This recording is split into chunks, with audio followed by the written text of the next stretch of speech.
Hello everyone, I'm here today with a lore video. I'm actually doing the background lore of a character that I am quite fond of in the Halo Wars universe, and that is Professor Ellen Anders. As we all know, she's a returning character into Halo Wars 2. She was a prominent feature in Halo Wars 1. She is voiced by 3 different voice actors over the 2 games, Kim Mai in Halo Wars 1, and Faye Kingsley and Kate Pippinger in Halo Wars 2. In the lore, she is born on Arcadia. This is a world that actually sees battle during Halo Wars 1. We go there and we do a few missions on there. She is born in 2503, which is 22 years before the invasion of Harvest, which is actually the first conflict between humans and Covenant, so the beginning of the Human-Covenant War. She's an expert in theoretical xenobiopsychology. She has an IQ of 180, and she also has a disposition to completing unfinished jigsaw puzzles and is habitual to the point of compulsion. She also studied under Dr. Catherine Halsey, which, as we all know, is the creator of the Spartan 2 program. The first mention we get of Professor Anders is during the limited edition Halo Reach box set, which came with Dr. Halsey's journal. She only mentions Anders very briefly in that journal, but that is the first time we hear mention of Anders in the Halo lore. In her early life, she lived on Arcadia, her home planet, and gave lectures on theoretical xenobiology at Richard University. She was kidnapped in 2531, which is nearing the end timeframe of the 5-year Harvest campaign, which was a 5-year campaign led by Admiral Cole to retake the Harvest system. Admiral Cole went into the Harvest system with 3 times as many forces as the Covenant ships and still managed to lose 2/3 of the fleet that he sent there. And even though Admiral Cole lost so many forces at the Harvest battle, it was branded as a victory for morale purposes. So Anders is kidnapped in this time frame by Oni agents. These agents took her away and showed her glimpses of intercepted Covenant communications referring to a treasure world. Anders, being Anders, was immediately interested and later given full access to Oni information databases after she accepted to help the Oni agents. She was then transferred to the Last Gleaming, which was a small non-combat ship. Shortly after this, she was transferred to the Spirit of Fire, which was captained by Captain Cutter. And then, once being transferred to the Spirit of Fire, she promptly took the observation deck as her workstation. This is because Anders believed that the observation deck gave perspective to her work. Aboard the Spirit of Fire, Sergeant Forge was assigned to Anders as a minder to make sure no harm came to her, which led to conflict between the two because of their differences in personality.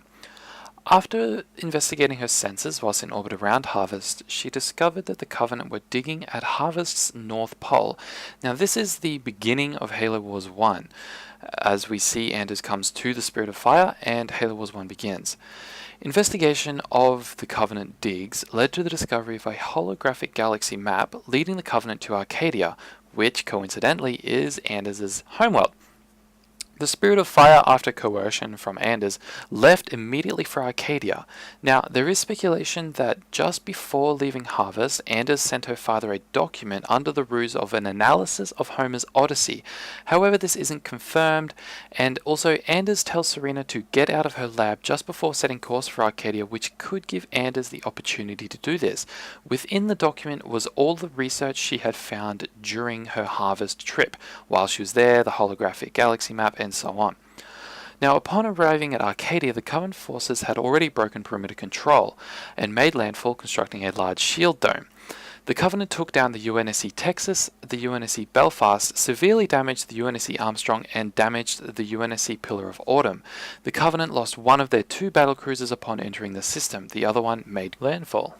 Upon evacuation of Arcadia, the Covenant took down several transport ships. The shield dome was eventually broken by an invention by Anders herself by modifying Rhino tanks to emit high-energy plasma to break the shield. The Spirit of Fire proceeded to destroy the incomplete experimental Scarab under the shielding with several Mach blasts fired from space. Upon investigation of the area, Anders and Forge were set upon by Ripa Morami, the 17th Arbiter in the Arbiter sequence. We'll get onto a lore background video of Ripa Morami at a later date. Anders gave herself up as a hostage to save Forge's life after Ripa Morami and Forge engaged in battle. Captain Cutter was eventually persuaded by Forge and also the leader of Red Team to pursue after the Covenant after they left the Arcadia system with Anders as a hostage. Now, Anders was held hostage by the Prophet of Regret and the Arbiter upon his Shield world, which is a world full of Forerunner warships. Anders was to be used as the activation key for the Forerunner ships, as elites, Covenant, any Covenant personnel could not activate these Forerunner ships. They were to only be activated by humans. Now, upon a rescue, Anders was set upon by Flood infections forms, the specific types that infect humans, elites, and Covenant troops to bolster their numbers. Anders was rescued and returned to the Spirit of Fire. Now, Anders developed a plan to destroy all of the Forerunner ships by blowing up the Spirit of Fire's slipspace drive. This would ultimately destroy the entire Shield world. Now, the Shield world was a world with a hollowed-out core and a sun inside. Now, the Pillar of Autumn is inside this, orbiting around the sun. So, after destroying the Shield world, Anders and the rest of the Spirit of Fire crew were put into Cryo Sleep as they headed toward the nearest known UNSC forces at conventional speed. Cryo Sleep with clothes on results in freezer burn, which is a blistering and a burning of the skin. Now, we can actually see Anders entering the cryopod with all her clothes on, so it can be assumed that at the beginning of Halo Wars 2, when she wakes up, she is covered in these blisters and burns all over her body. And we'll get into the Halo Wars 2 story involving Professor Anders in another video, so stay tuned, subscribe, leave a like, leave a comment down below, let me know what you think of Professor Anders as a character in the Halo universe. I would love to know what you think, and I'll try to reply to everyone that comments. So thanks, and I'll see you in the next video.